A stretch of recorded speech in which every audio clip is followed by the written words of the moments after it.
Live, on time, on point, coming free of charge. Welcome, ladies and gentlemen, to the 227th live edition of the long time coming, highly anticipated, never duplicated, off suffocated, underappreciated, and up about you program. The only program feature. Nichols, Standard, Penny Compensated Talents, William Bishop, Blake Ever, Stayfield, mediated by Raiders. Third round, draft pick, name later. 3 people, 2 tips, 1 dream. Broadcasting's finest train wreck as I close my bot. Enough About You is a Corydon Media presentation with YouTube, iTunes, Spotify, Anchor.fm, available from every coast to every coast. And now here he is. He has set a world record for sleeping the most in a single weekend. Guinness Book of World Record holder, Mr. William Bishop. Here he is. Hi. How are you? I'm forced against my will to be here. Do they accept Fitbit submissions? It's important, man. Sleep? Okay. As an armed forces employee. Sleep is good? Were there times where you said, you know what, Sarge, I'm just not feeling it today, and he was like, okay, fine. Wait, that he said it? Probably that the Sarge responded like that. Okay. Sarge, I'm No. not feeling it today. You mind if I just take a day? No. Everything good now? How's the audio? If you guys chat, would you do us a favor and let us know what how the balance is too? If any one of us needs to come up or down in X%.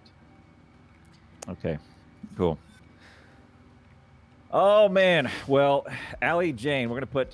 Can you do a shout out for Allie Jane in the chat? Allie Jane is is a super interesting person. I feel like you're about to start talking shit about her. And also a real jerk. Just got that impression. Not nice, that's for sure. Allie Jane is a veteran, also a moderator in Badgers chat, also a Twitch streamer, also enjoys and is leaning into watch parties, and which I have interest in. Also, does work for the Wounded Warrior Project. Yeah. WWF would be Wounded Warrior Foundation, but that's with the Undertaker and Triple H. They changed that to WWE, right? They Yeah. changed it to WWE because the World Wildlife Foundation. It's like the pandas. The pandas screwed the wrestling, right? Yeah, they got mad, so it's WWE now. Okay. We gotta borrow pandas from China anyway, so we shouldn't be changing any kind of names anyway. Any animal that refuses to reproduce, given all the opportunities, I'm done with you. Yeah, I don't care. I have a tasteless joke for that I will tell you off air. That I thought of. A hilarious one. It is not for on air. Wow. All right, there we go. Thank you very much for interacting with that tweet. Appreciate it. There you go. All right.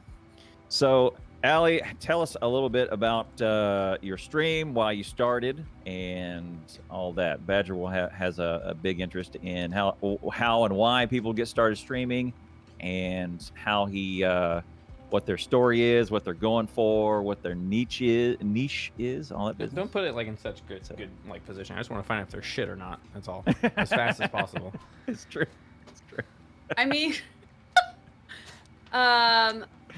he must consider it shit. He comes in for like 2 seconds and leaves every day. The fact that he comes in, the fact that he drops into a stream is pretty important.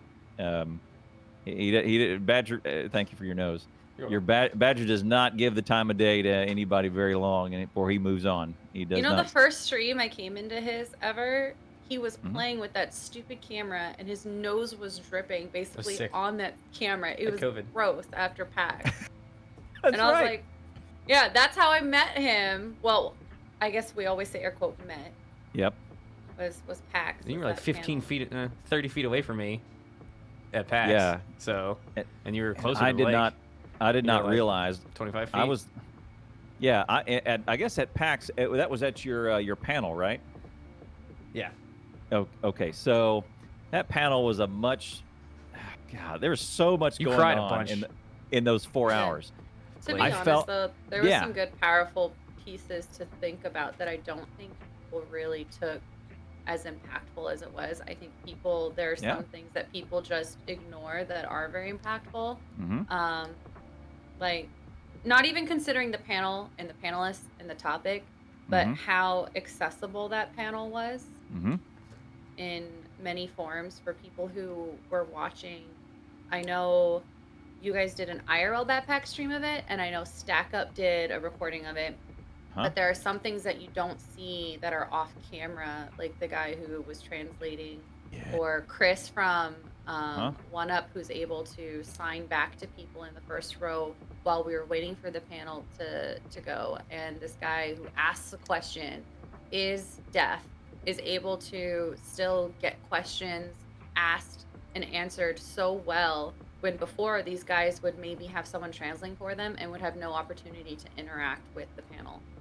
That's right. Yeah, all that whole thing going on was kind of why I went way off into space and started crying in front of 80 people. Yeah. So Blake taking all of that aboard. I mean, it's just like a marvel of modern living that all of this was there, that it was so accessible. And it honestly didn't even click to me until Blake said something about it. But yeah, it was pretty insane, like the level of throughput we had on that to be able for people to see it. 2 rows behind them, so like that whole time I'm listening to the panel, I'm taking notes, and I'm looking up and watching, and these guys are able to just take the whole thing in, as well as the rest of us would be. Something that we take for granted for is just sitting in on a panel. Right. Yeah, so this was a panel that Badger was invited to do. I guess you got invited by Stack Up, is that right? Yeah, Stack Up was hosting it. They applied to PAX East to do the panel, and then they had guests on. Yep. Which and like every other PAX panel, I think is all ramshackle and pseudo last minute, and who's able to come and who wasn't. And it was, and we didn't know, but it was on the verge of a pretty much every convention panel ever. Well. Yeah, it's right. And as we were getting on the plane to go to PAX East, COVID was ramping up, and little did we know this was going to be our last convention, maybe ever. Like, I don't even know if we're going to be able to do it. And that was my first PAX ever, and I only went for one day. You ruined it. You went for one day. I only went one day. You did this. So I had work, but I'm originally from California, and I live in Connecticut now. And I was born and raised in California. Junior year of high school, I knew I wasn't going to do college. It wasn't my thing. Yes! Dodgy. Dog. Girl. The lovage. That's Annie. But I don't know, like I was living in California. I went to a lot of little things. I'm a huge Dungeons and Dragons nerd, and it was always like in person. So I always went to smaller conventions, SAC Anime, ZachCon, Wizard World. It wasn't till 2017, 16 that I got really involved in the Twitch community, and I started streaming June 1st, 2017. June 1st, 2017. So you've been doing it for 3 years and change now, right? Got affiliated July 11th. Super lucky affiliate program. I think Blake was in chat one day when I was talking about this. Affiliates don't know how lucky they are to be able to monetize their channel. Because 100%. Back in the day when I first started watching Twitch just to watch Dungeons and Dragons stuff, if you wanted to monetize your channel and you weren't a partner doing much more insane criteria you had to meet to even apply for partnership, and a lot of people, most partners applied half a dozen to a dozen times before they even made partner, and you were only partnered under gaming or under creative. There were 2 different types of partnership that you could get under. You had to go through things like Game Wisp in order to get subscriptions, which they didn't even get any benefits on Twitch. It was all off. Patreon wasn't as used in the live streaming as it is nowadays, kind of a thing. It wasn't a thing, but I got really lucky. 41 days. I started streaming the week that they announced affiliate program. So they used to do it where at the end of each month, they would review all the accounts. And if you met their criteria for it, they would invite you to sign up for an affiliate. So you had to wait until the end of each month for them to roll out within the first 2 weeks of the next month an invite into affiliate. Now it's all automatic. Once you reach the criteria, because in 2017 at TwitchCon, they announced the achievements that you could do now with your channel. That's when they announced those. And any partners at that time were automatically grandfathered into achievements that they had already been able to achieve in the backtracking of Twitch statistics and analytics. Right. An achievement for affiliate now is an automatic. As soon as you meet 3 average viewers, 50 followers, and you stream X amount of days or hours, I don't know which one it is, you automatically gain in midstream get an invitation into the affiliate program. Right. And by the end of that stream, if you take the time like I did midstream to fill the paperwork out, by the end of your stream, you're accepting bits, you're accepting subscriptions, and it's so different now.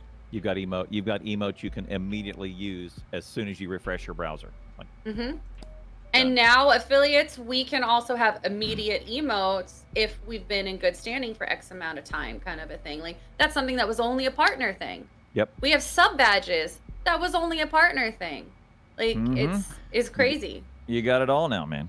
There's no push. Like, why would I push for partnership ever? Partner. I have the monetization. That's it. More emotes. We always talk about this on. We constantly talk about. How I have bit emotes now. You know, like this just there's things. Yeah. Only the transcoding is probably the biggest thing. If you're doing stuff collaborating with people regularly, the transcoding would be huge. Yeah, transcoding is options. Transcoding is a big deal that I am so thankful that I no longer have to think about. But here's the difference: is I can start streaming on YouTube today and not think about transcoding. Well, and I started streaming old school RuneScape is the game that I mained, so I wasn't worried about quality options because I was streaming old school 60 RuneScape. FPS, 4K for RuneScape. Well, oh my god, can you imagine? The issue is this guy, right? Is 44% of all viewers come from this guy right here, right? Or an iPad, and so if you don't have there, it's pretty difficult for phones to get that 1080p throughput, you know, that your source or whatever. So that's the real gotcha. Quality is a distant number two. Quality of stream is a distant number two for just having the ability to have a video stream on mobile, right? Yeah. So, but those are all good. Whose emote is that? Is that Jso? Good one. All right, I didn't see that one. How dare you? That's good. That's the kicker is the transcoding. Once transcoding kind of goes into the affiliate thing, game over. Then your statement is correct. Is there is no reason to push for a partner other than you sign autographs at Walmart when you go, and also when you're up in the club, the ladies line up. The ladies line up. Champagne starts flowing. Yeah, it happens. Yeah, Blake's having to hit him off with a fly swatter. Trust, bro. Yeah. What did you do? He's not. Are you trying stuff with He's his just messing around. Messing around with his face. Look, I don't want to be here, so the chat can't see it, by the way, so probably don't mention. Probably don't mention all the crap that you're doing on the segment. I'm not doing anything. Shut your face. No, so for example, we have there are 3 users of Twitch in my home. I am one of them. The other 2, one is on users iPad. Makes me feel like we're drug addicts. I'm a heroin user. Yeah, users. And then the other one, so the wife does buy iPad, and Asher does buy iPad Mini. So they are both mobile users, right? So their experience is very much predicated on quality options. So I love how much better emotes always look on phone than they do on web browser. Yeah. Yeah. Well, tell me about so you got started so you got your 3-year anniversary. I think I was there. You probably popped in. Yeah. Probably popped in recently. For that. I want to say it was recent. And what was the one where you did you started someone was throwing bits like crazy. Was that the anniversary one? And everybody was crying. Which one? You were crying. I ended Everybody up was crying. I was crying. It was a cry fest, man. There was my puppy recently went through she's going through a really weird thing. It. She's losing both of her ears. Slowly pieces are falling off one chunk at a time. Oh. And in June, I took her into the vet, and she basically got a deep infection where she had one baby tooth left. She is 7.5 years old, but she had one baby tooth left, and it was a canine tooth that came in next to, like, the adult came in next to the baby tooth. But her teeth weren't overcrowded. They were all very nice. Like if dogs had braces, she never needed them, kind of a thing. Well, in December, I was visiting back home in California, and the tooth finally fell out when she was just playing with a rolled up sock. We didn't think anything of it. We thought it was the whole tooth. Turns out the piece remained in her gum, and it caused such a severe infection that she had bone loss, and her bone receded, and her teeth were just hanging on by the root in her gum. So she had 29 teeth removed. Jeez. She had all healthy teeth. Good God. She had a third of her bone tissue also removed to get rid of all the infection. Oh. And the shock to her system between the medications, the anesthesia, and the infection, her immune system is now shutting down. So she's on steroids, daily steroids for the rest of her life. Oh. And her body went into like this overdrive, and the blood vessels in her ears, because they're so tiny and thin, became blocked. And so her ears are going into necrosis. Small pieces at a time are just falling off, and there's no stopping it. Oh. This sounds due great. to the medications in her system, she cannot go under anesthesia and another procedure. Yeah. So you had... I did a thing. I did a full sellout all of July. First time I kind of ever did something like that. I've always been a charity streamer. Yeah, I've always been a charity streamer. We've always given 20% of my Twitch income to whatever charity. We used to highlight a different charity every month. We called it Stream for a Cause since the beginning. And it wasn't till I met up with Wounded Warrior Project at PAX East in line for Badger's panel. Oh. Yes. And I was invited to the panel by Stack Up. They wanted to talk to me, and so they asked me to come to the panel and talk afterwards. Cool. And then I met Wounded Warrior Project, and we ended up by the end of May, or the end of April, beginning of May, we were full force. Wounded Warrior Project, we're actually doing some really cool stuff with them. But it was the first time that I ever gone sell out for like a personal thing, ever. And surprisingly enough, people came out of the woodworks, and it was insane. As they do. As they do. When you talk to them about it, when you tell them about what's going on, hey, this is happening in my life, a very effective means of fundraising. It was insane. And so when the bill drops this Friday, I will one payment pay it off, and that's amazing. Very well done. Good job. Nice. So, hey, okay. Could let Doug go die, but you didn't. I think that's the biggest takeaway for me. Yeah, everything is kind of pointing back to that PAX East panel, right? Was the Wounded Warrior Project guy, did he have a mask with him? You talked to him. Twig. Was that he had a mask? He had a mask with him, right? Matthew Twig, he's an Army vet. He had the mask from a recent alumni thing. So one of the things that the Wounded Warrior Project alumni do is they recently did an event where they get a mask, and it's just a paper mache mask. Right. And they get to paint it on the outside and on the inside. And what they did on the outside is kind of how they think people perceive them as, like either as this big, awesome dude who you're a military veteran and you did this and that, or as a girl, there's hero. Like cosmetic pieces and little, things, or one eye is really pretty done. Like this is the image that we put on the outside, or this is how we feel like people portray us, or we try to have people portray us as. And then on the inside, there's words like, I don't know, can I cuss here? I'm fucking garbage. Failure. I feel like dirt, tears, streaks of blood, all kinds of stuff, because the mental impacts of what we feel inside post-service due to events during service. Right. What are you guys talking about? It was great. I got to shoot some guns, run around, do some exercise. Yeah. What are you guys complaining about? I shot a dolphin. What?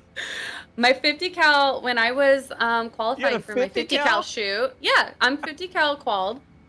We do this exercise in the Navy. It's called the red tomato exercise. And so we blow up this gigantic blimp, and then we dump it off the back of the ship. We sail out, we turn around, and then you basically get behind the 50 cal, and they teach you how to shoot and walk it to the target and not try to shoot it like you would your M16 or something else where you're trying to aim down sight. You walk it to the target. And you follow the tracer rounds in order to reach the target. Well, the dolphin got between me and the red tomato. So. You're good hell for that, right? Irredeemable. Probably. Yeah, you're done forever. So and ever. that panel, I went freaking. You had a mental breakdown. I went deep on that one. I think what you were. I'm not gonna lie. You were tired. I checked out your IRL stream after, and wow, like you were emotionally wrecked by that event. He was rude. Before getting up to it, you guys were trying to find it, to getting into the panel and getting situated, to everything during the panel, and afterwards, like all you see is him filming Badger over there talking to people because Clown needs his moment. Blake needs to bring it in. I'm aiming at the wall and just taking deep breaths. By the time I finally got to Blake, I was like, I was very. Yeah, and you were like, "Are you okay, buddy?" Yeah, you're. Hey, man, you okay? You ready to go? I'm like, just give me a second, which is super rare. Usually, I'm just completely dismissive of all this business, and I'm just like, let's just go forward or whatever. But the day leading up to, I'll give you some insight. The day leading up to that panel at it's PAX East, Boston, Massachusetts. This was a Saturday night. Friday. Is it Friday? Okay. Right. Saturday was suit night. This was Friday night. So Friday night was cosplay. So I was in this goddamn uncomfortable cowboy outfit. And before that, all goddamn day, we're going back and forth from parties. And we got into a Bethesda thing. And with the Bethesda thing, there's the wristband and then there's the special wristband. And the wristband is you get 2 drinks, and the special wristband is you get infinite drinks. And somebody slaps the special wristband on Badger's arm, and game immediately over. Just game over. If it's free, he's there, right? I mean, there is he has a scarcity mentality. Like, look, if it's free here, I'm gonna take it because it may not be here tomorrow. So he was flexing. He told me I should have stayed after the panel. Oh my God, yeah. So I mean, this is around 4:30 p.m. His panel is at 7, and he's just chugging. And I'm going, sir, you have a panel in 2.5 hours. You cannot. Picture you're painting. And he's going, this is not true. This is made going, up. Crap. I was holding a drink for another person. Wow, so much more makes sense now. The beginning of the panel when he's just like stop looking around. You have a panel. Like, sir, you have a panel. Shut up, Mega Man. So that was broadcast live stream. So I'm essentially dragging this disaster all the way up to this panel, and I'm going, oh my God. So I get there, and then I'm dealing with Badger. The backpack that I now have in my hand when Badger gets up there is now this giant albatross that we've been fighting with all weekend, right? I mean, nothing but hassle. You guys have been dealing with the fallout of me fighting with it. Yes, right. Are they really I get hassle? there. Yeah. It was a hassle. Once it was finally working, it was great. Right. It was a new piece of gear with a lot of pieces of gear attached to that piece of gear, and all of us had their own personal intricacies, and I had to learn them from having no knowledge whatsoever. So it took me a lot of effort and time and energy to get into it. Yeah. And you rented this, right? You didn't build it. No, he rented it. Right. And the company that rented it to us did a great job with support. Like, they were bending over backwards to try and make it a successful weekend. Good. They did great. So I'm up there. There's all that hassle. I've now got it in. I'm dressed as a cowboy. My boots are killing me, and I'm in the front row of this panel, and I just went completely. Oh my God! I spaced out, and I said, I have no idea what I'm doing here. I'm in Massachusetts. It's cold. There's probably a plague that's coming over the earth. I'm up here. I'm dressed as a cowboy. I've got 80 people on my shoulder pointed at this 4-foot leaping gnome who's talking about charity on the stage. And I have no idea what I'm doing here. I am 30 seconds from getting up and leaving and just leaving. I don't even know what I'm doing here. Which is understandable because you have a real life. You're not this dressed up as a cowboy clown life that you live. It was like if my staff saw me dressed up like freaking Arthur from Red Dead, they would go, "What is going on?" Right? I may have get targeted. I would get fired, but I've been chewed out. I've been chewed out before. They've been laughed at, right? So then I have this thing like I am 30 seconds from walking straight out, and then you're right. That deaf person who was having trouble speaking gets up. And we all He's a streamer, by the way. He was a streamer, right? He's a streamer, by the way. Yeah. A charity streamer. Charity deaf streamer had real trouble. Like lots of deaf people have trouble speaking with the vocal cords. With the vocal cords, right? And he asked this question. We made it all work. And right at that moment, I came crashing right back down into that chair, and I was a heap. I was going, oh my God, this is the most wonderful thing. Look what we are doing. We are doing this. Glad we brought all together. Because I had to I talk remember to that person. seeing you. You were like really close to me. Yes. I was like right on the other side of the aisle from you. I had no idea. Yeah. And I was sitting there talking, and then I was crying in front of Badger's audience, all 80 of them. I'm looking at the phone, and I'm looking at this thing, and I'm going, oh my God, I love you all. I love every one of you. You know, I'm probably at this point I'm getting sick because I left early. Now I'm in love with everybody, right? I love Badger. I love Scatch, who's I'm looking at. I love this whole beautiful moment. I love Mega Man. Get that cycle of emotions going. Shrink was there. I was like, I'm gonna hug everybody. Glurms and Dizzy was right behind me. Are you a hugger? No. Okay, that was my other question. And then I come out of there, and I am just I'm really like on the verge. I'm going, this was the most beautiful moment. I love this thing. And then that guy, Matthew Twig, I guess, right? I remember him. With the masks. He shows me this mask, and I went,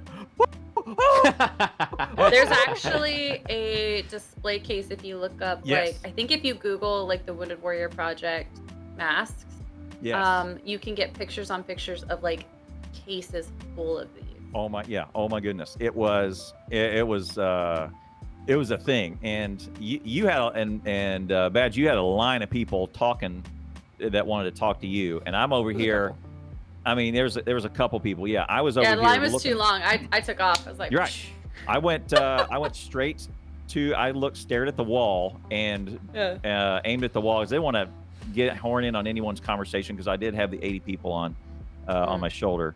And I didn't want to horn in on any of that, so I don't know who was watching at the time, but you got to see me in a heap. You should have followed me around with the backpack. It's fine. I did. Eventually I did because once you stopped having, one-on-one conversations, and I thought, okay, maybe that's the people that wanted to talk to you probably did not want to be in public after something like that. So I just said, okay, they're just going to hang with me for a little while, but. Anyway, yeah, Wounded Warrior Project masks, and you can see what really hit me, and I don't know. I don't know what. It's not something that they do regularly. That was from a one-time event that they partnered with some group for it, and it was one of their. I don't remember what program it was, but I remember him telling me a little bit about it. But yeah, Twig runs their brand new live streaming charity side of the house. Started in January. Like, what's funny? After you talked to that guy came and talked to me, and we were having a conversation, and then he cried. Yeah, see. I don't know when you think about it, those are powerful things. So I think and for people who feel those things, it touches you hard. Yeah. We had a conversation about our service separately and together, and being around each other at the time, and I think it got to him. I think maybe him getting to you, and then me talking to him got to him, and then I was like, well, all right, this is going well. Well, yeah. I felt so bad. Everyone was standing in line waiting to get to your panel, and he just at one point was a couple ahead of me, and he just at one point turns around and starts walking down the line, handing people these pins. And he hands me one, and I'm just like, I didn't even look at it at first because I was just like, oh, it's just a pin. I immediately go to throw it in my backpack, and I was like, well, I wonder who this guy's from real quick. So I look at it, I see Wounded Warrior Project, and I just turned and I grabbed his arm, and I was like, oh, you're from the Wounded Warrior Project. Nobody else got a pin. Yep. Nice. The entire line. Nobody else got a pin. But I started chit-chatting with him because I remember seeing them. First time I saw them in the live streaming atmosphere was TwitchCon 2018. Now, if you go to TwitchCon, you're used to seeing on the main expo floor, you're used to seeing a charity plaza on the main expo. At TwitchCon 2018, they added a separate room, which was like a secondary charity room for other charities to be able to put up booths. And Wounded Warrior Project was there, and they were handing out these. One of the things that you could get from them was one of those kind of wristbands that everyone's used to seeing, like the jelly or silicone wristbands. And the wristbands all had a different word on them, and they were from our military core values. Each branch has specific words that they use as their core values, like Navy is honor, courage, commitment. I don't know whose duty is from. Someone's has duty, and we have a duty. We've got 7. Judy is yours? Okay. So Judy is one of yours, and that was one that I ended up getting, but that was their first hit into touching the live streaming group because they did a special they were introducing on Veterans Day that year in November. TwitchCon was at the end of October, so in just like 3 weeks from there, they were doing a special event where they were doing live streaming and they were getting going. And I did that Veterans Day weekend, and I didn't touch Wounded Warrior Project again until I met them at PAX East. And then I worked really closely with Twig, and I helped him figure out what a stream team would typically look like on what this team offers Wounded Warrior Project and what Wounded Warrior Project needs to offer the stream team. And I got to name the brand new Wounded Warrior Project stream team. So I call it the Stream to Serve Squad. Nice. Yeah. So their live streaming side of the house is WWP Play, Wounded Warrior Project Play, Stream to Serve. And so I was like, well, for the majority, you're going to have people who are very connected to military roots, whether they served or had people served in their family. So call it something that produces that brotherhood camaraderie that we all love. And so I was like, pick the squad. So they did. And I got a coffee travel mug somewhere from naming the squad. It was just like a random gift that showed up. But then we moved Full Force Project into it. And I didn't know much about Wounded Warrior Project. I just had a personal connection to them on my own that kind of led me down the path of leaning more with them. Well, good. That's good. Good luck to them, honestly. It's so hard to break into this kind of thing. That's what I told him as well at the time of me having a conversation with him. You're just starting out on trying to break into the stream scene. How do I do? He's kind of like, how do I do something here? Get a time machine, go back 5 years, and then start. Yeah. Because you are screwed. And they got really lucky because Twitch and Discord both gave their server and their channel partnership. They usually do. Hey. Usually, if you're a charity org and you have the paperwork to say that you're a charity org, they just give it to you. Sadly, it doesn't help at all. It doesn't really do anything. No, it doesn't. But they've been able to they're introducing programs. They're doing really good, but it does take time. And I think that's one of the things that there's 13, 14 of us on the squad. And one thing that we try to reiterate to them a lot is, working with Wounded Warrior Project and with a charity that's just now starting live streaming is so different than anything else. Because I every year did stuff with St. Jude Play Live during their prize season. That is they have the foundation, they've laid the groundwork for years and years and years of working. So it's very similar to me as a streamer. If I want to find something that works for me, I'm going to watch other streamers. I'm going to find something that they're doing, duplicate it. They need to be doing that kind of a concept too, because they're behind the ball. And so they need to kind of just find something that's replicatable that someone's doing and do it. And they're doing really well. But it's going to take years, at least 2 to 5, to really feel like they're built into something. Yeah. That's what I'd put 2 to 5 on as well. Like they could get less into it, but probably it'll take more than 5 to actually be established and have all the things that St. Jude has worked out and all these connections. I mean, it's St. Jude has become more than just a meetup. It has become like an honor to receive among streamers, and that's where you really want to be at, right? It's got like a cultural thing that's pushed itself into Twitch, so that's a big deal. Being a charity org on Twitch is not easy. Getting streamers to stream for you is not easy. Probably you can't pay them, and well, they want something from it. And they want stuff to give away and swag, and you have no budget and things, and there's things that just have to be understood too from both sides. Yeah, and that was what games you play for your stream. Does it matter for your charity? You just play whatever you want, but you raise funds for charity. I don't have specifically charity streams. I do stuff all month long. When I first started streaming, was known as a Heroes of the Storm and Old School RuneScape streamer. I slowly moved into being a Dead by Daylight main for a couple of years. And then in the last month, I became super addicted to WoW or just WoW itself. There were things in the game that caught me, but for me as a stream side of the house, moving to doing WoW was much better because Dead by Daylight, if you don't know that game, that community, we're toxic. It's awful. Dead by Daylight is very specific, and I'm sure you get it in Terraria too. If you have people who just follow Terraria, they want to see you play this way. And if you play any inch outside of that, they're gonna say, why are you not playing this way? What are you doing? It's very hard to stream Dead by Daylight because the community itself is super toxic. But there's a mixture of lots of things going on there. I think with the toxicity of players that you're talking about, it's passion, and I think a lot of the passion comes through in a very abrupt way or a very in-your-face way. So they mean well, right? They really they love interacting, love talking, right? And so it is a thing. And I don't mind it, but I caught myself raging. Do you? No, I was raging. Within 30 minutes of my stream, I was cussing and I was mad and I was red in the face, and I was like, this is gross.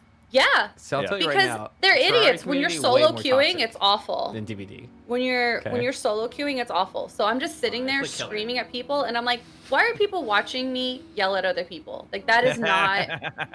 They do like it though. But to me, I felt if I went back and I watch my VODs, and if you're not going back and you're watching your VODs, even just to making sure that your video and your audio is where it needs to be or where you want it to be, like, you're an idiot. But I didn't like watching me. And so moving into WoW, and I could keep up on chat much better playing WoW. I could real time keep up with watching chat, see the message as soon as it came across, respond to them instead of taking several minutes, because I'm so glued on what's going on in the game before I turn over and look at chat every like minute, 5 minutes, 10 minutes. This is good feedback for all streamers right here, boys. Listen to this. You know, it was the difference that I saw in my demeanor, how calm I'm able to remain, how happy I'm able to remain. There was a huge switch. And it's so much better, not just the game and the fact that I love the game and can spend 12 hours straight in the game, but also the overall feel of how I felt the stream was and how I was to stream. That's why I like moving into WoW now. Yeah. Good choice. Agree. Great for you. Obviously, looking at your VODs, I think is a big thing you could do. I really do feel like DVD community is got a lot of toxicity in it, a lot of rage, a lot of anger. My experience with the community is not as bad as with the Terraria community. They are like, man, it's like usually when I play Killer, I can just do whatever I want, no one complains, it's fine. But in Terraria, oh man. See, and I'm a survivor main, so if I'm queuing as a solo the entire time, I'm just screaming at the other people on my team and just being upset. For me. So I was just like, oof. Yeah. So I think the difference is that this guy, when he was doing Dead by Daylight, he was the instigator of all of that sort of stuff. Well, because he played Killer. Yeah. That's why. Right. But I mean, Killer people are crazy too. I don't know. Right. He was the terrorist of the bunch. He would just hammer on him. GG, salt, camp, salt, easy, salt, easy. And you just I had to keep my chat turned off in game so it didn't come across on screen because I just didn't like that pre-game, post-game chat. Just nasty. Yeah. And this guy was one of those guys. If you get bent out of shape over a DVD game, I don't know what to tell you. Over and over. And I mean, as soon as the game ends, there was 12 messages, all of them from PVG Badger, and it was 2 letters: GG, easy, GG. And I have my friends that do that, and it's great, and it's fun. But yeah, me personally, I just was like, I needed to switch, and I did it. I think that I never actually succumbed to the anger in that game. So I think it was fine because I'm already angry thinking about it. Like I just can't talk about it anymore. Like, I'm just fucking done. There's so much I could say. Well, that's the thing is if you're getting angry and you're receiving these, you're on defense, and that is not what this guy did at all.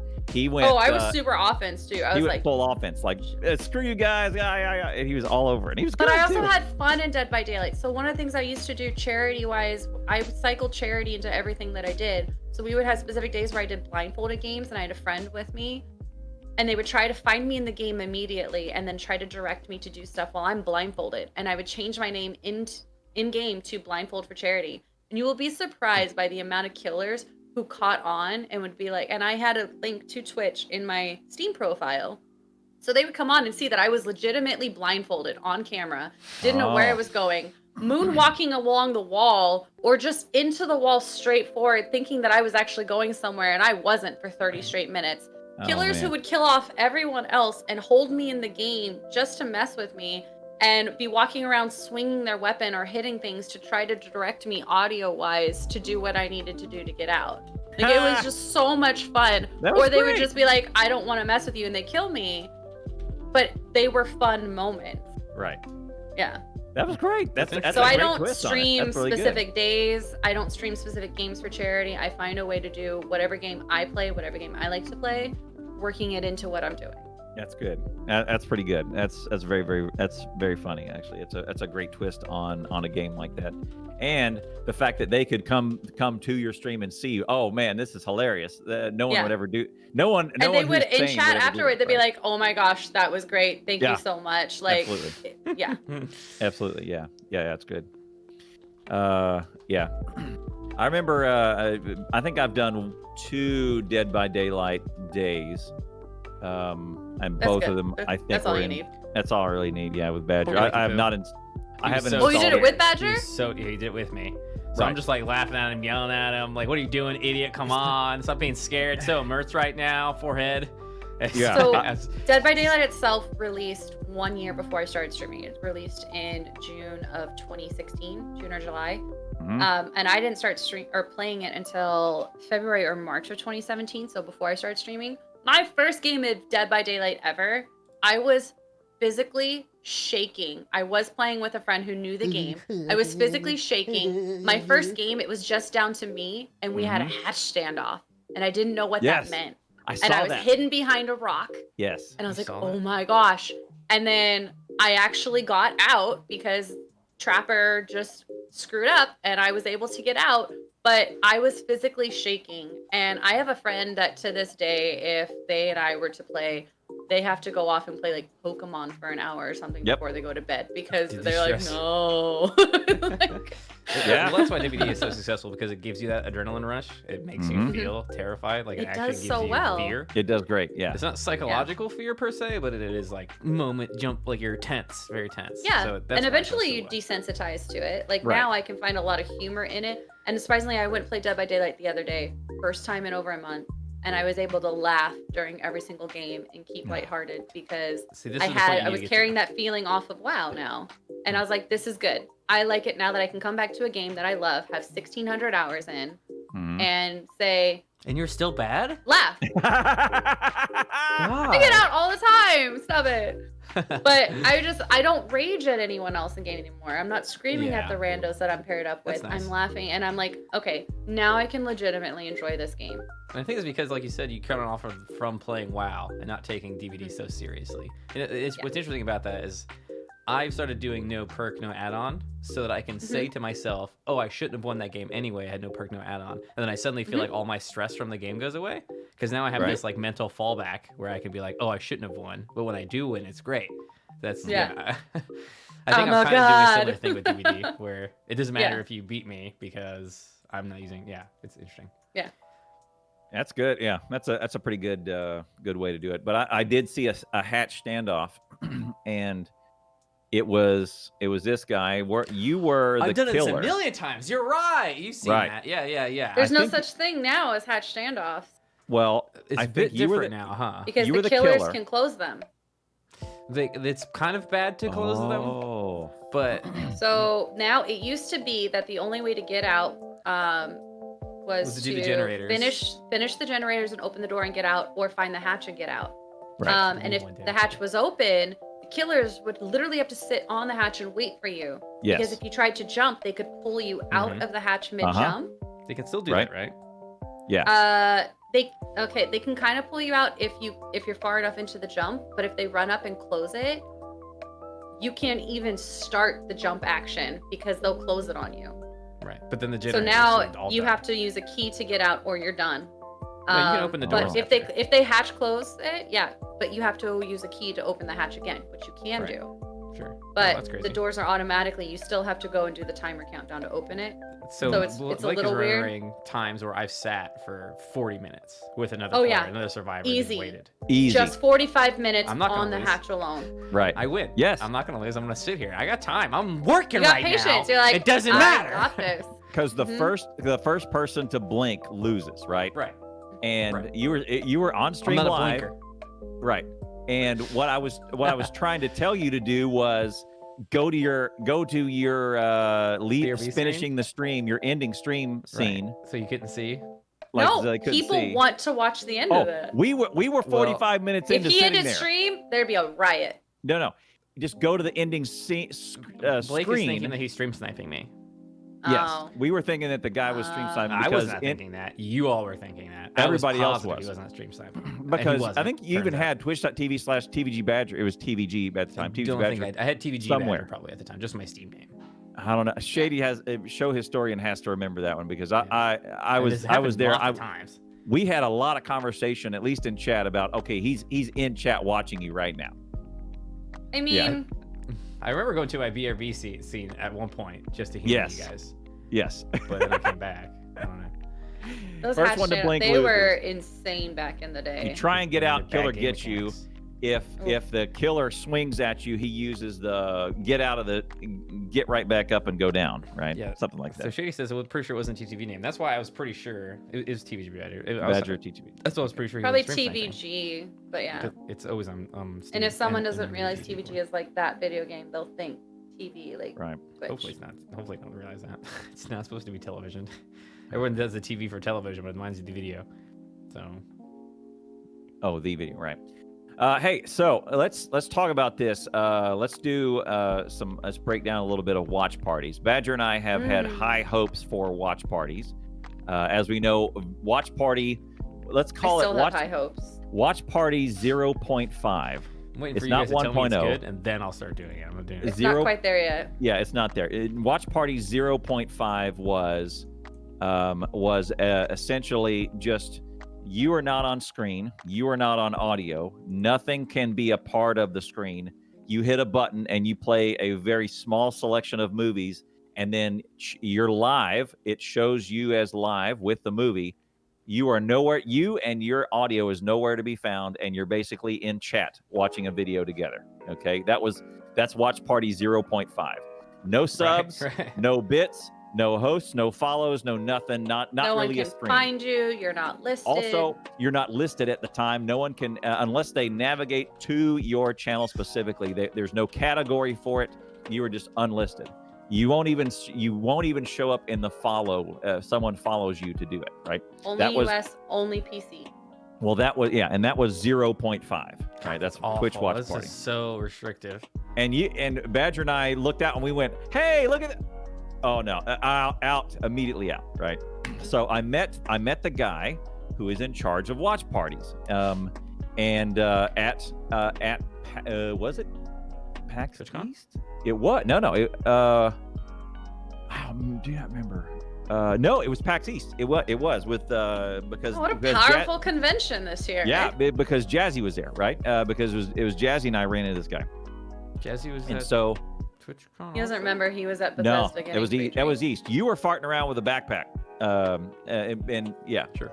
Yeah, it's correct. Yeah. So we went. It was a small Twitch gathering. It was Twitch staff and partners at this thing. It was great.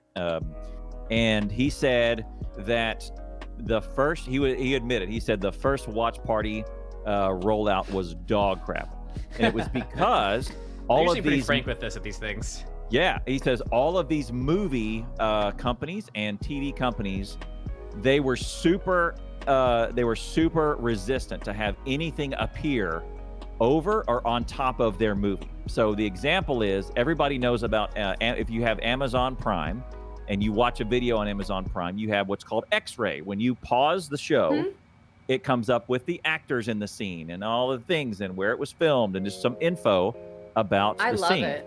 Yes. So none of the big Universal, Paramount, Miramax, Disney, none of the big studios. They didn't want it, right? They did not want it because they were saying, look, do not put anything over our video, right? Nothing over our content. Our content needs to be pure. We don't want it there. Screw your X-ray. Until one company broke and said, okay, we'll try it. And so Amazon was able to release it on this one studios. And then as soon as all the other studios went, oh, wait a second, this is cool.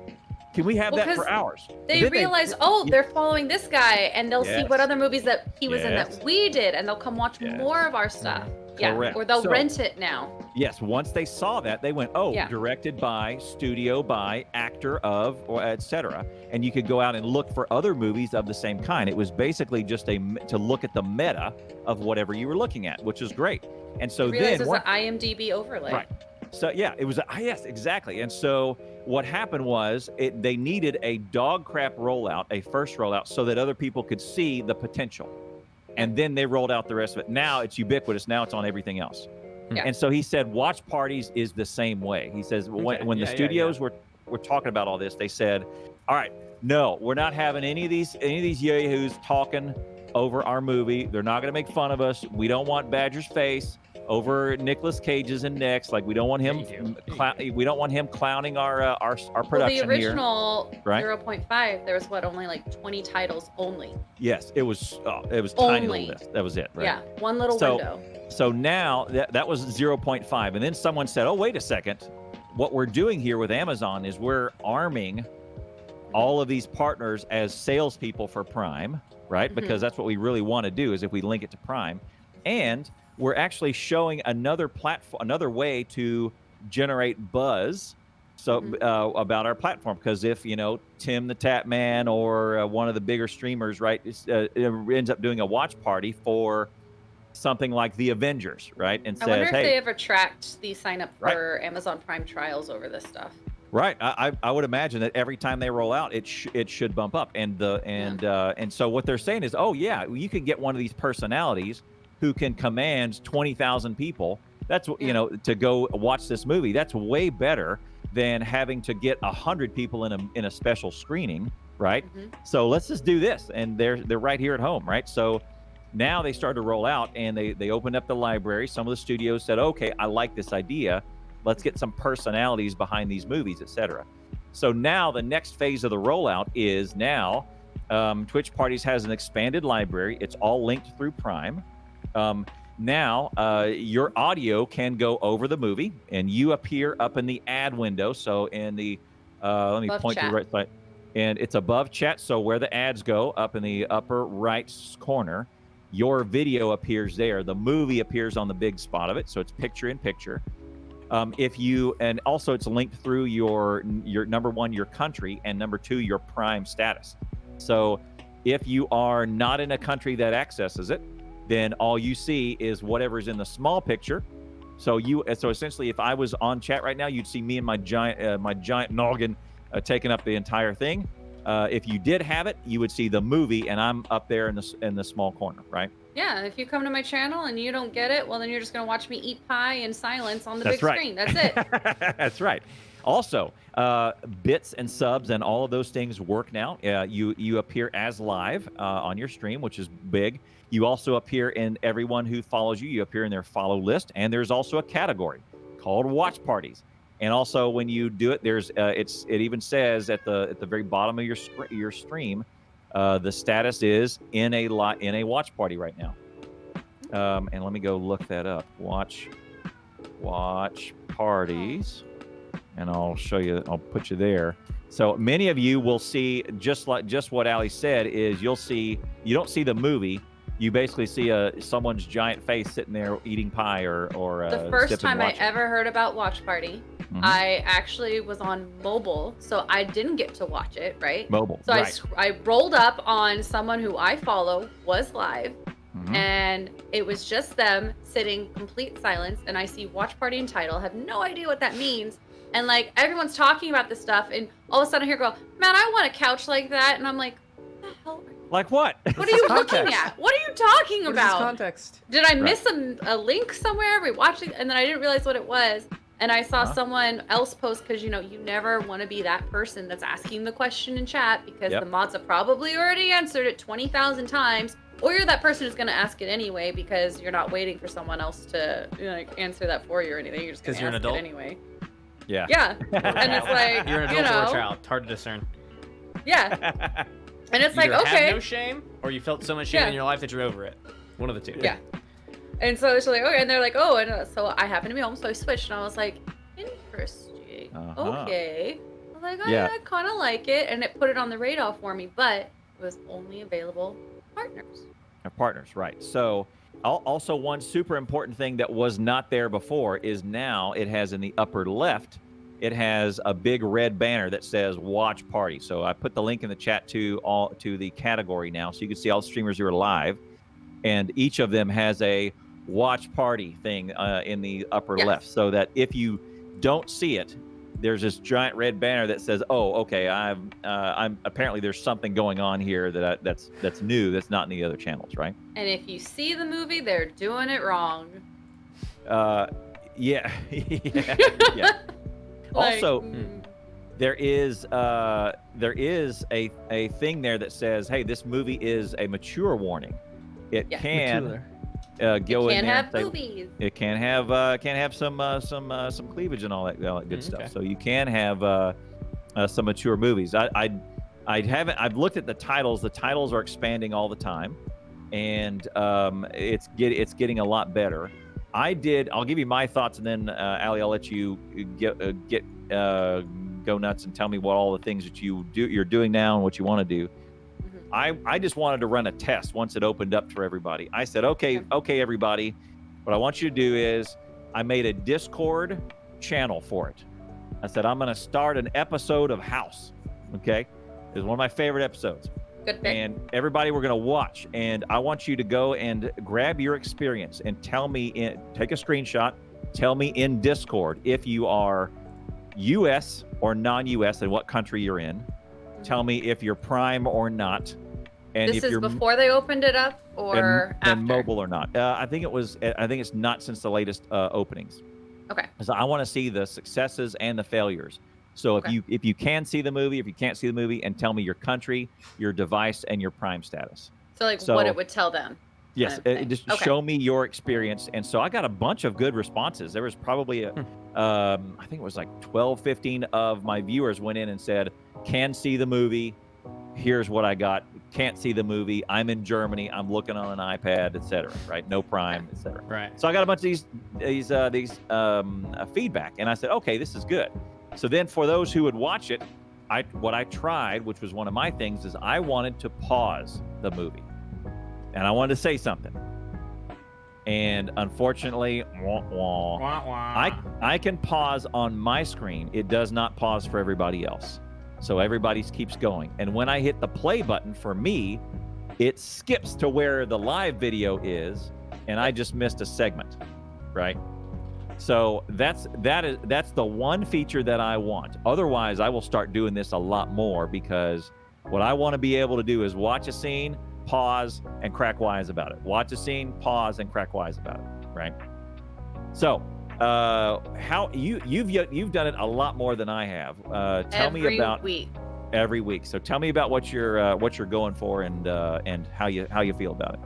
Okay. Well, Clown and I have kind of had the one-sided conversation because he's come in, so we're gonna rehab this conversation that I had before when he was just in chat.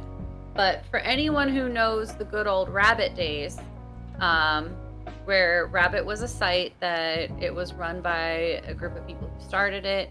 You could go in, you could start any show, whether you were watching from your browser into Netflix, Amazon, whatever, and you could set the entire close down or how open your channel was, or the link to your current viewing in Rabbit was, and anyone could come in and watch. There was a text thing on the side where people could talk. You could join in on the bottom. Everyone could see each other's little pictures, and you could talk and stuff. You could pause it. Whoever was in charge of the movie could pause it, and it was paused for everyone. You could resume it, and it was resumed for everyone, kind of thing. So there are the good old Rabbit days. That's how everyone used to do their community movie nights that a lot of streams do, a lot of channels do on any platform. And it was a way to all watch together. Well, you could watch it on mobile. You could watch it on PC. It didn't matter. That, I feel, is what a lot of people would love to see overall Rabbit as what the Twitch watch parties are. Boom. Discord didn't used to allow you to access the audio to Netflix. If you were on Netflix in a channel tab on your web browser, you couldn't access the audio, only the video. Now you can. So a lot of people have moved to doing that in Discord now. But Twitch watch parties, because it's only Amazon, because Amazon owns Twitch, what I would love to see is the ability to pause, resume. Yes, absolutely. We watch it every Monday. We watch the entire first season of Stargate, SG-1. Stargate, very that's first. Right. That's right. We watched the movie. First time I ever watched Stargate in my life, we watched the original movie from 94, and I was like, what? I really love this movie. Mm-hmm. I'm a Trekkie, so this spoke to me so much. Yep. And then we rolled into the first season, and we were going through and watching it. And literally every Monday, we were watching 4 or 5 episodes each. Every Monday, we have our community movie night. We join in with my friend, where this is where you kind of get into the ability to... Partners can transcode. So if you were able to squad stream a watch party, that would be insane. For us right now, stream. You could do a multi-Twitch and watch us both. But she and I are in Discord, and we're saying 3, 2, 1, start to start Yes. at the same time, in order to be at the same spot, in order to be laughing at the same joke and not 15 seconds ahead of the other person. To be able to sync up just with someone else would be nice. Yeah, to do. Big time. Squad stream. That's a great feature. I didn't even think about that in terms of doing that. You guys, what's nice about squad stream that partners get versus us is the ability to swap back and forth, because you can click onto the different camera angles. So I guess that is something that if you're playing games or doing things where that would be a benefit, that's something that, affiliates obviously could push for, if that's like the big thing for them, if it's big enough motivation wise. But as far as the watch party goes, it has just such potential. The fact that they've opened it now to affiliates, the fact that they've opened it now to everyone, the fact that they've opened it to not just people to start a watch party, but everyone to view it, as long as that title is also in the Amazon Prime list, the complete list in your country, you can watch along with it. But just because you're a Prime user doesn't mean in Russia, doesn't mean you're going to be able to watch a US Prime movie, unless they're in both kind of a thing. So there are differences. I would love to see a synced, but that's impossible unless they overall sync Twitch Prime first across every country. That's the first step. You'd have to sync it across everything before you'd even think about opening that up on Twitch. That's tough. It's not going to happen. Yeah. Some countries don't want to open up for certain studios. Some countries don't want to up for certain movies, and that's fine. But I think the ability to sync up with another streamer for their watch party would be so amazing. Right. That would be huge. Yeah, that's a great idea. And that's our use case. So I met the guy who's in charge of squad streaming at PAX East. And he said it was I think Jazzy asked, he says, why don't affiliates get squad stream, and he just said, if you look at the screen, there is a big picture and a small picture. One of them is at 780p and one of them is at 360p. That needs transcoding, and that is as simple as it gets. He says and transcoding costs Twitch money. It does, to do all of that threading on the CPU and all that. He said if transcoding was free, we would do it and we would make it ubiquitous everywhere. But transcoding costs Twitch, so it's available for Prime only. And since partners get transcoding, partners get squad stream. That is it. I'm sorry, but there has to be a flipping difference. There has to be a difference to what partners get and what affiliates get. Otherwise, everyone would be a partner. You know what I mean? Yeah. So, but that's an option. So either you have the separate, if you're going to have partner program and you're going to have affiliate program, there's going to be differences. There has to be, in order for it to be considered 2 different programs. In order for it to be one program, you're not going to be called partners and called affiliates. Yeah. Badger's not muted, I don't think. Badger, you muted? Apparently I'm muted. Sorry, I was saying that I think that we should either cancel the partner system or do something else with it. They need to get rid of it. What Discord's doing right now with their partner system is they're making a mandatory requirement for certain numbers. If you don't meet that requirement, you're done. You're not a partner anymore. Oh, anymore? Yep, you're done. Oh. And you can lose your partner status. You can lose your partnership if you do not meet numbers now on Discord. Wow. And I think they do it. They review it every certain amount of weeks, and you can out of X amount of weeks within this time period, you have to meet the requirements in order to keep going. So it's not like if you miss it 1 week, you're out. But it has to average overall, I think, like 4 weeks or something. Over and over again. Right. Yeah. Yeah, it's. I mean, there's some level of strictness at least.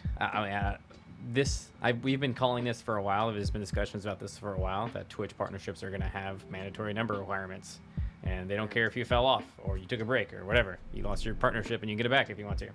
It's not like the 75 average viewers is insane anyway, as is. Yeah, I mean, it used to be 300 to get partnerships, so sort of lower. And so, you, as an affiliate, you get plenty of benefits as well, right? So, and then once you make partner, you just have to stream X amount of time in a year, and that's it. Who knows what the rules they would make? Discord's not super strict per se on their rules. They're pretty small. What are the numbers for Discord partner? Certain amount of people active in your community is basically what 400 it boils down plus to. Current active, like regular concurrent. I think it's like people. 50 in a week need to be active. 50 in a week now? Yeah. It used okay. Well, when I first made Discord. 2016. It was 400. There's to no be partnered, you had to have a minimum 400 active people at any given time, like in your Discord kind of thing. So there's no. But if you were a partner on Twitch, if you were a partner on YouTube, like they automatically gave it to you because they just assumed it was gonna spill over. Yeah. So there's you can't get a partnership with Discord anymore. It's gonna be on a case by case basis where they reach out to you. So the stuff that they wanted before. They're not asking for now, but if you don't hit the requirements they have for maintaining partnership, you will lose it. And I think the reason that they're doing that is because they recognize we want Discord partner to mean something. We want it to be a serious, big thing. So they're going to do that. Yep. 40. So just looking at this, the reason I put that link in chat is the Twitch tracker stats. If you go down the middle of the page, it shows that there are 45,000 partners on Twitch right now. Last year there was 35,000. So that is a 33% growth in a year. 10,000 partners granted. That's pretty huge. Yep, pretty significant. And I mean, there is there is a long tail of inactive partners for sure, right? Yeah. I mean, and then we have to worry about what does active mean, you know? Yeah. Because define active. Yeah, exactly. That's what you're. Oh yeah, good. Sorry, it's gonna be a great one. Not great. But yeah, what you'll end up doing is once you define what active is, then you got to figure out like Discord. What do we mean by inactive? Or is it the bar is here for getting partnership, but then the bar is way down here for losing partnership. Which is anywhere in between is fine, right? Log in once a quarter or lose it. You know, I don't know, something like that. If you don't log in log in once a year. I mean, I bet you if you put in log in once a year as a requirement for keeping your partnership, 12,000 would drop off immediately. You know? I don't know. Most of them are putting in the Google Calendar. Yeah. I think a ton of them. Yeah.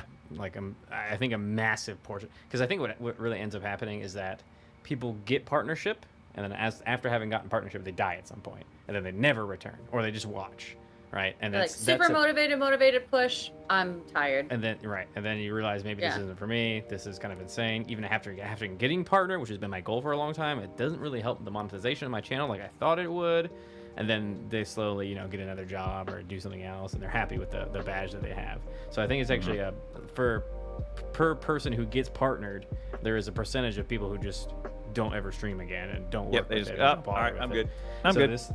There is 40,000 people who are partnered right now. I would say probably over half of them aren't doing anything with their channel, or they're not meeting partner requirements anymore. That's for sure. Yeah. I would agree. I would agree. I think half is a pretty low number. I would say if you say not doing anything, that's probably right. If you say not meeting requirements anymore, that's it's undershooting it. Even with 75 average compared to the previous 30, right? Well, that's why I have a hard time seeing people who they're like, oh, I'm pushing for, and they put it in their titles or they put it in their tweets, they put it in their titles. I'm pushing for affiliate, and people are like, okay, everyone knows it's 50 followers and 3 viewers, so they're like, I'll hang out in this person's, I'll leave the tab open, this, that, and the other. Or I've seen it with people that I knew that I was like, I will go into Discord at everyone, be like, guys, just go in there, say hi, hang out. They're really cool. I'm in there, drop a follow, and they do, and they come in, and then these people ride that hype, and they're like, okay, the very next day, they're like, we made affiliate. Yep. Push for partner in the title, and I'm like, please just stop. Bro. Let's do it. You need to truly, like, if you're streaming because you think that I'm gonna make partner because I stream and I stream a video game and I'm on all the time, so I'm gonna make it real quick, you are literally pulling rose-colored glasses on yourself. Yep. And looking in the mirror and looking nowhere else. Congratulations, you're halfway to quitting, says Badger. Yeah, that is a line I have said before. That is a great quote, man. In one of my darker It's not days. wrong. And there's that other, I don't know. It's not wrong. Pretty sure I've heard it here. I've heard other places. You're either a gamer who streams or a streamer who games. Yeah. Right here. Yep. And it's completely true. And I started as a gamer who streamed, but while I was preparing to start streaming and I was getting a construction crew to my house and putting in cable internet because my house had no cable hookup whatsoever to any cable company ever. Weird.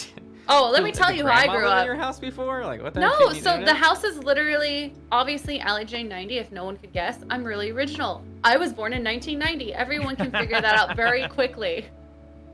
So, listen, when I made that username, I did it so that I could watch Dungeons and Dragons. I didn't know what Twitch was. I didn't know what a username was going to be. I didn't know it was going to be my name in a chat. I just did what my guys told me in the Dungeons and Dragons group. They're like, go here to this channel, make this account, and watch these guys. So I did, and it was really fun. But I didn't know that one day I was going to start streaming because I was already playing video games for 16 hours a day. Any hour that I wasn't at school using my GI Bill in college, I was at my all-in-one HP monitor computer playing Heroes of the Storm or Stardew Valley. And so then everyone's like, no, I was really active in a lot of Discord community members. If anyone knows me in any Discord, I'm pretty active if I'm in that Discord, period. Like, that's just one of the things I like to do is connect with people. So Discord activity is great. I need to be more active in Discord. Yeah. Yeah, it's yeah. But like for me, it was they were like, please start streaming, please start streaming. So I started thinking about it and I said, okay, I'll start streaming. Took the time to build, took the time to get the equipment, took the time to get a cable company out because I grew up with 9 channels. I never knew what cable was. I've never owned a cable plan. So watch ever. YouTube, dog. Like ever. Yeah, I haven't had TV channels since senior year of high school. The second I left to go to boot camp, I never watched live TV channels again. So for me, it was just like there were things to do and I was doing it and it kept getting pushed back another week or another month because we couldn't get the internet installed or it wasn't working. So I finally started June 1st. I went live for the first time. I already had 80 followers. I already had 12 people sitting in chat waiting for me to go live because they knew that that was the day. Nice. You embedded yourself in multiple communities. This is what people do do. Right. I did. And I wasn't going to stream until people started pushing me. But because it kept getting pushed back, I was like, oh, I don't want to just... I was watching other streams or I was meeting people through Discords and they were like, oh yeah, I stream, and I'd hang out in their channels and it was no dig on them because that's what they were doing and they were happy with it. They were content. Mm-hmm. And I was like, that's not what I want to do. I want it to mean something. So I came up with Stream for a Cause. That's what it is. They're just boring. They don't do anything. They sit there. And I was like, okay, well, I want it to be something. I want it to be more than just this chick on the other side of the internet kind of a thing. Because it was like, I don't meet certain personas that a lot of people have from my gender on Twitch. And so I was like, I need to find some other niche. And I need to find it and I need to fill it. And for me, it was making it about more than myself. So people worked with me. We created the term Stream for a Cause, #S4AC. We decided that every month we were going to feature a different charity. And we didn't do it for the first month because I didn't know how it was going to work out. And I was still figuring out Streamlabs. I didn't know how to put alerts in and all these things, but I knew it was something that I wanted to do. And then month 2, 41 days in, I made affiliate. And it was, hey, you can get bits, you can get subscriptions. Like, the second I signed up, my founders badge, we didn't get founders badges then, but like the second I signed up immediately, it was bits and subs and everyone coming. I was like, holy cannoli, this is actually something that people can turn into. Yeah. And so I was really lucky to be able to, since the beginning, be monetized and be considered full-time for myself as an affiliate for 3 years. That's great. How long did you stream, Blake, without monetization? I want to say it was, I think it was 3 years. Yeah. I think, well, I mean, other than Game Wisp. That sounds right. I mean, right, without Twitch monetization, right? Yeah, I guess it was because affiliates, I think I was affiliate for about 6 months or so before partner, right? It would have been early 2018, and then later on, I hit it on November 1st, 2018. So it was, I want to say it was somewhere around in there, yeah. But I started July 4th, 2015. So it would have been around almost two years and almost 3 years. So I subscribed to 2 people on Game Wisp before I had monetization, and 2 years streaming without any monetization. Yeah. Affiliate rolled out 2017. There's no affiliate at program TwitchCon. When Game Wisp was one desk at TwitchCon. They knew that they were done. Yeah. They had no booth. They were a single desk. That was it. Game Wisp knew that they were great, really, for the very small stuff that they had. They filled what needed to be filled. Yeah, then they were like, okay, bye, when they needed to leave. So I think they did okay. Honestly. They did great. I mean, that's kind of what businesses need to do is you don't do Blockbuster where you go, I'm going to hang on till the bitter end, you know. Back in my day, people came to my store and they rented video for an extraordinary amount of price, and I had to bring it back. I was so happy to go to Blockbuster and walk away with 3 Shirley Temple VHSs and be like, yeah, I'll bring them back in 4 days. Right? Yeah, if you hang on to it. Yeah. I never did that. Secret of Evermore, Echo, the Dolphin, all kinds of games. What platform was this? Sega. Oh, Echo. yeah. Really? I had an NES and a 64, and I didn't buy anything else for... Yeah, I used to do Patreon is what I was always focused on. Right. Which I'm jumping ship from now. Yeah. Did you see that article I sent you? I did see the article. I'm done. Holy crap. Send me an article. I tried to jump ship to another platform, and they denied me. So I got denied OnlyFans. So I have that. I tweeted that out. There's a whole story. I tweeted out the email that they sent me back after I made my account and tried to put everything in, and I put in the thing. I'm a very honest person, so one thing that I was like, oh, OnlyFans over Patreon was the fact that on Patreon, if you want to stream something to just your patrons, you had to purchase $100 a month extra program and only get 10 viewers that you could do it to. What the heck? And an extra 40 hours in a month. It was insane. But OnlyFans, it's all built in and into the app. Oh. So you could be on your phone, and I could be any morning you could have a get ready with me, and I can be on my phone live to only the OnlyFans guys, walking around my house, taking you on a walk with my dog. The same as going live to Twitch. I can go live on OnlyFans just to my guys, and I can determine what levels go on what. You're signing up to OnlyFans right now. OnlyFans. Yeah, and I told people, I was like, look, I put them my thing. I was like, I'm really excited about this one. This one piece was the deciding factor for me to move from Patreon to OnlyFans. And I told them I was really excited about it. Mine wasn't going to be lewd content. It wasn't adult content. It was more like a lifestyle thing. People seeing behind the scenes stuff to my Twitch, and then they were like, this violates our acceptable use policy. I'm only using your one program that you use, kind of a thing. Yeah. Weird. Strange. What? So I never did it again, or I'll make sure to lie on mine. I'm gonna post make pictures sure of my that you're butthole. gonna be like, yeah, okay, that's fine.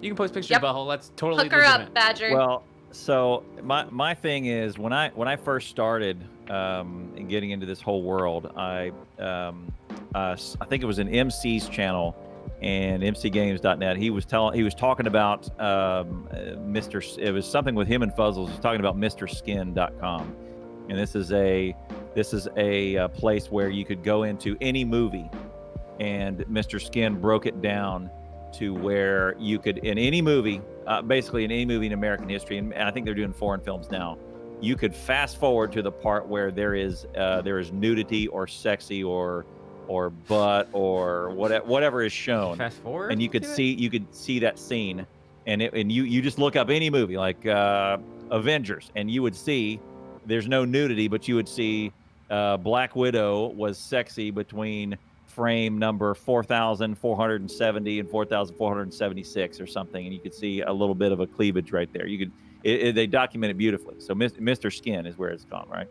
Dear God. So now I think for my OnlyFans, I think it's now time, based on what you said, Allie, that I'm gonna go ahead and create my my OnlyFans persona, which is Mr. Sack. And so what I'm gonna do is I'm gonna start breaking down MrSack.com and the inside step. I'm gonna put it to where any movie in history you could go fast forward and you could see where a dude's sack was displayed out in accident, like right here where he's getting onto the saddlebag right there in Planet of the Apes. It's gonna be MrSack.com. I hate you, Blake. I honestly think it's sometimes, man. I think it's gonna be like I'm done. I'm through with you. I'm done.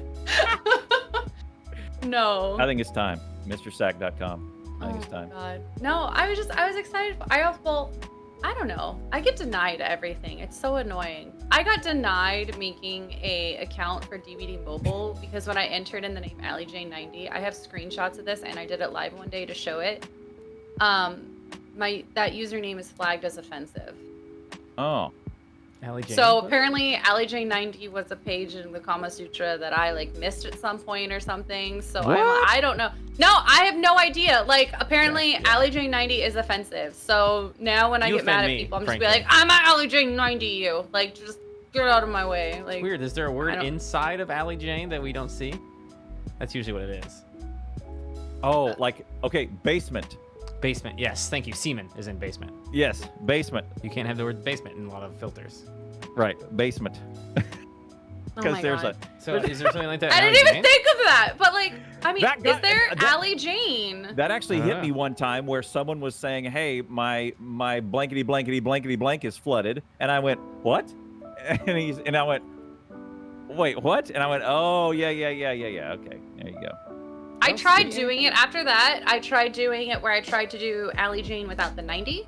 I tried to do Allie_Jane. I did all these things, but after it breaks it, I have to completely uninstall DVD Mobile and reinstall it to try entering a name again because all I get is error. Apparently Allie Jane 90, once you put it in, they're like, this IP address is just, it's scary. It's not block anything that comes through. This is bad. And I'm like, bro, I just wanted to play DVD Mobile. I'm going through the Googles and I don't see anything that comes up with Egyptian or anything. And I'm looking for OnlyFans, by the way. Yeah. At Tuju Edger on OnlyFans. Good job. I'm joking. Yeah, there you go. Oh, mansies. All right, so last thing we want to hit is let's do Patreon on a different show because Patreon is a judge in one case that was suing Patreon for terms of service. A judge handed out a ruling to Patreon in the last week or so, and Patreon is not in a good shape right now because everybody's going to pile on, and they got a poor ruling. So I sent Badger a little video on this, and it's bad. Yeah, I'll post a link in. I'll post a link to you here in a second. It's probably better to do a video for it, but let's unpack that one later on because there's more coming. Not just this one person, but there's more. Like Sargon of Akkad is going to go. Is gonna join in, and it's all the guys got banned from the platform for whatever. Everybody got banned for no reason, for not doing anything wrong on Patreon, essentially, right? So, all right, last thing. Recently, my friend William Bishop played Death Stranding, the latest brainchild from Hideo Kojima. Death Stranding is very interesting so far. Are you? So how far did you get? I've gone past the first area. Okay, so 19 hours in, I've completed the tutorial area, I think. Yeah. Or there's still more tutorial coming. So I'm not out of the tutorial yet. after 19 hours of playing. 19 so there's hours. a lot How of much this of that commentary. did you stream? How much did you stream? An hour or two, maybe. Okay. So a lot of people have commented on this game as UPS delivery simulator. I've heard that a ton. That's basically my knowledge of the game without having played it. That it's package delivering walking simulator. Now, having played the game, it is not like I expected at all. Right. But I wasn't 100% sure what I expected per se. I actually think, very strangely, the gameplay so far is incredible. Turns out walking is very complicated, and it actually makes good mechanics for a game, which I'm a bit blown away by. Like, honestly, the mechanics of walking in the game feel really great. Like, they made an actual game out of walking, and it's good mechanically. Like, there's actual. It's very strange.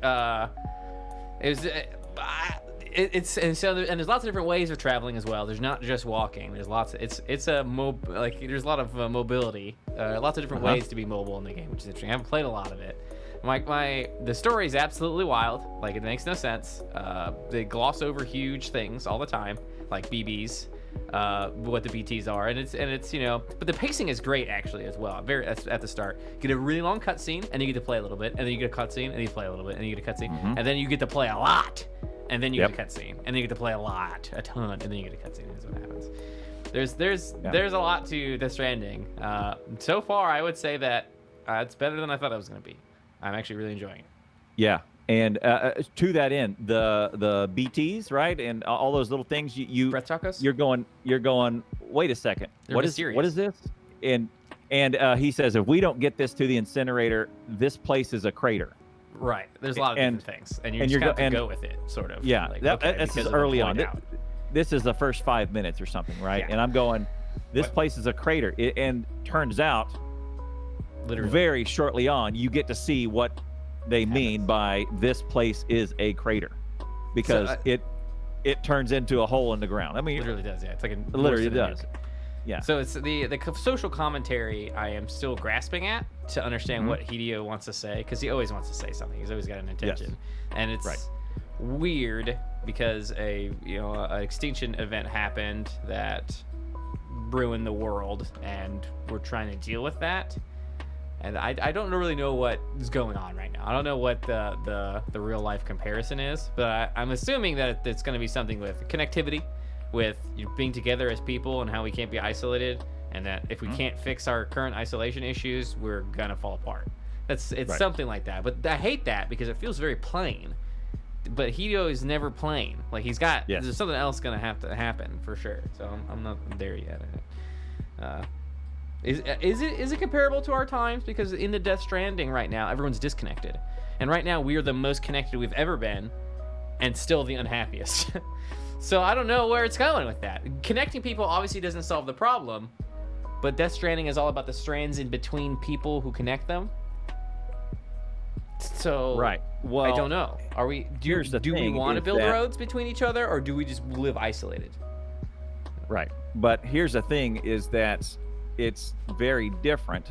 If you think about his commentary, I think about this connection and disconnection. I think about all the time. I mean, even before Death Stranding popped up on my radar, and even before you and I watched the trailer together for the first time, and we went, "What? Tar, and there's things coming out of this dude's butt, and there's this baby, and I don't know what's going on." Right? So you and I watched the trailer together on air, and I went, "Whoa, okay, it's some sort of Stranding connection game, right?" But here's the thing: is that you're correct. We are simultaneously more connected than ever, and we are also simultaneously more divided than ever. We're not happier, right? We're no happier. So, he also already kind of unpacked a little bit of this in his Metal Gear either 3 or 4. Yeah, one of the ending scenes for Metal Gear 3, where he was talking about everyone's going to pick their information on demand, only what makes them feel good. So no one can really be trusted to choose what they hear. So we should let AI choose what we hear. We should stop getting news from different news sources, only get news from artificial intelligence. Basically. And we should let AI give us news. And otherwise, we're going to end up fractured and hating each other and politically divided. And called it. Go look at our headlines today. In that like 5-6 minute segment of conversation, which is a conversation for the ages. Yeah. Yep. Also, if you look at, there was a couple companies that did if you just look at Twitter, and then you can see who is following who. And there are pockets of people that all follow each other, and we've organized ourselves into pockets. Mm-hmm. And streamer pockets. Streamer Twitter is big time, right? Yeah, streamer pockets.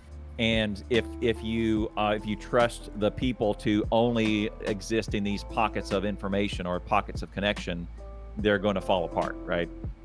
So there are lots of connections within these little pockets, but there's no broad connections across these pockets. So like so I told you once back in June when the George Floyd protests were all over the media. Like they're still going on, but they're all over the media. That week, I have two Twitter accounts. I have a couple Twitter accounts, but I have two main Twitter accounts. I have a streamer one, and then I have a business one. And I came on this show, I came straight to you guys and I said, look, on these two Twitter accounts that I have, you would think two completely different things are going on. And it's because of the state of politics in the United States. It really is. And else, all over the world right now, where everyone's so divided. Yes, but it is also a connection of information, because this pocket retweets and feeds and all feeds into itself, and this pocket retweets and feeds and says and all into itself. There is very little there is no overlap between my two accounts. Like they don't get in. Account number one does not get information from account number two. So you're right, depending on who you look at, no matter what. Yes, no matter what. Which is kind of the issue, yeah. Yeah, and so with this Death Stranding thing, maybe the connections are super long. Like, right, it's connecting one big group to another big group, and maybe these big groups are very different. I don't know. I haven't got that far, and maybe that's you're playing it too, huh? Yeah, that's you're not the liking thing it as much that as we me, need to obviously. do. You don't like walking around? You don't like getting killed by BTs? I bet the BTs freak you the hell out. Yeah, You haven't got past the tutorial area. It's unsettling. It's unsettling. They're pretty spooky, dog. It's because you don't know what they are. We don't know what they are. We can't really see them very well. We know their hands. They seem pretty okay. I've gotten better at it. Their footprints are freaking spooky, and you holding your breath. So Kojima did a great job of making the BTs terrifying. That's for sure. And I was in my comfortable office chair. Like I was holding my literally breath. holding your breath. I was holding my breath. I was like this, and I was holding it for a long time. I think the mechanics are solid. I really do. I think it's a very engaging game mechanically. Like the stuff that you have to do the things the game wants you to do is actually really good. So besides the the commentary and the story, as it is, I think it's a solid game. Like if you enjoy. If you enjoyed Red Dead, I think you'll definitely enjoy Death Stranding. I think there's a lot of. If you enjoyed Metal Gear Solid 5, I think you'll enjoy Death Stranding. Maybe not as much. Oh, good. Okay, that's what I was about to ask you. It's pretty huge. I think that Metal Gear Solid 5 is a step up, like in a lot of ways from Death Stranding. But Death Stranding is also smaller, I think, overall than Metal Gear Solid. I mean, 5 was only a third completed. They put so much into the game, and they're going to do 3 chapters of story, and they put a 0 on Hidema for that, which is why it ends so poorly. But it's still a great game. Now, Death Stranding got to be completed, so we'll see how the story actually goes on that one. Right. So I did. So on my Metal Gear trek, as you know, I played the intro, and I kind of poo-pooed it. Oh, right. I see you playing Death Stranding. Yeah, somebody hit a jackpot and just took me straight out of my immersion. I'm gonna watch this real fast. Yeah, you can throw that on. That's me doing my Death Stranding. Let's do that. You see the music? Yeah, the music is music. Well, barely. Yeah, there we go. What is that song? I don't even care. I don't care. Oh yeah. God damn it. Chat and I are just having a moment here, and then I'm jolted. Yeah. Triggered. I see happened there. Yep. Okay, no, that was the thing that happened. So yeah, that was us. We were getting, I mean, the music and the scenery, and it was just beautiful scenery, beautiful nature was going on. The music, it was pulling everybody in, complete immersion, and then this jolting thing took us right back. So, oh, and by the way, I took the soundtrack and played that just about all the way through on my trip to the mountains. Oh, did you really? Yes, I because listen to it. The first, I just on a whim. How many hours in the car? 16? Like there's so much driving, so much hours in the car. How many more? Did you guys stop a lot? Not much. Don't be so serious. Don't be so serious. That's the song I know from Death Stranding right now. Yes, that's it. And so I played that one, and it's okay. I wanted to give it a listen outside of the game and see what it was, see if there was any killers. And plus, that one song was really pulling me in, so I wanted to hear that outside of the game, see if it was. Well, the game is beautiful.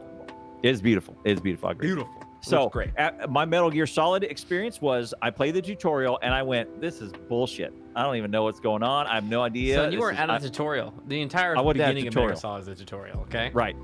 Episode 2, 700 hours. Like, let's go. Like, let's go. Let's go.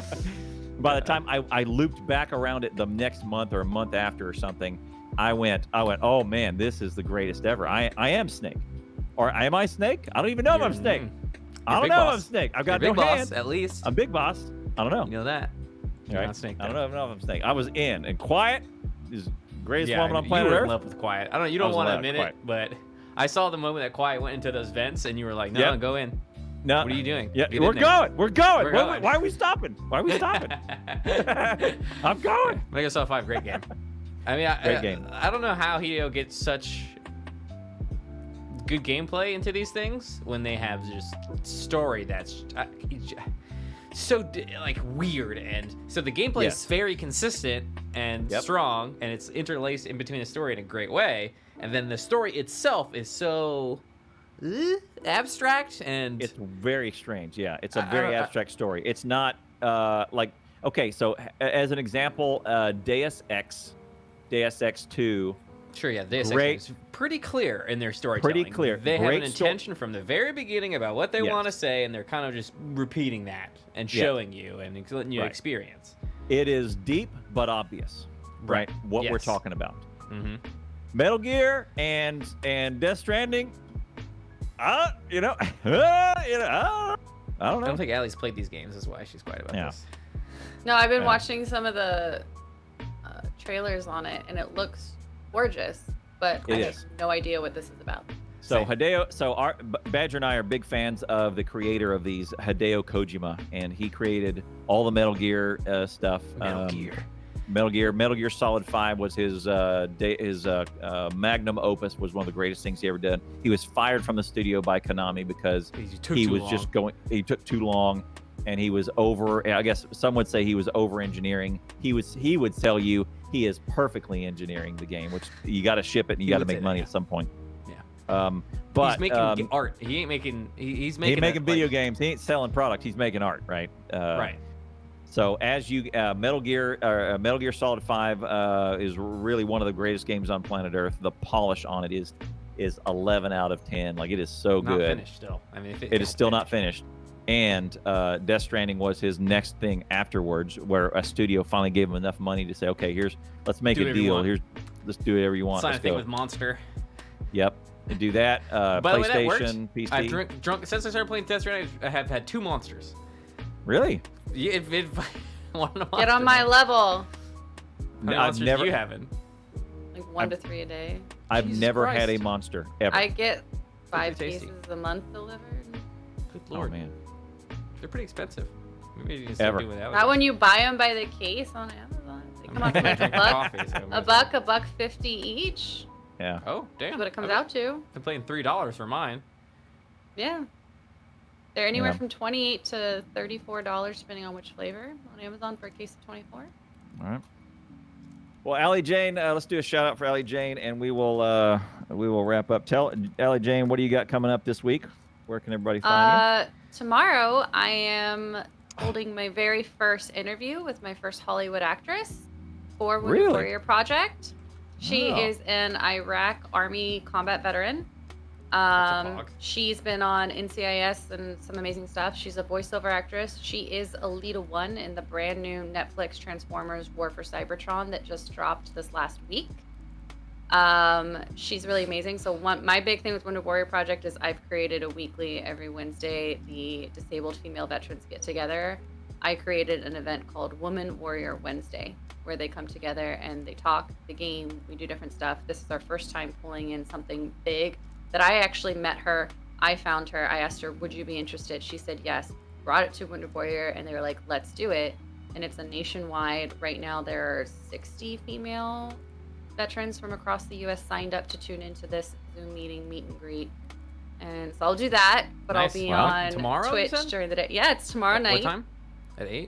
It's at 5 p.m. Pacific is when we do it. So I'll stream up to that time, log off to do it. I believe WWP is going to be recording it and then re-releasing it onto their Twitch channel shortly. And then other than that, you'll just catch me 6 p.m. Eastern every day playing World of Warcraft or some rinky-dink farming simulator game. Cool. Nice. Man, that wounded, was it, what is it? What's the thing on Wednesday? Woman Warrior Wednesday. Woman Warrior Wednesday. Man, if that gets big enough, that may be put at the first part of every website. Badger, what do you got coming on this week? I just had a meeting on that. I might take the week off. What? If not, you'll see me Thursday, Friday, Saturday, Sunday, noon CDT, 1 p.m. EST, 10 a.m. PST, 7 p.m. EU, 6 p.m. UK, 3 a.m. Australian time. If I decide to stream, I don't know, no promises. Next stream would be Thursday, and we'll be fighting Plantera at that on Expert Hardcore for the Worthy. I've been playing some Grounded. Still thinking about playing some Dead by Daylight, playing Death Stranding by myself. There's all death and things in the name.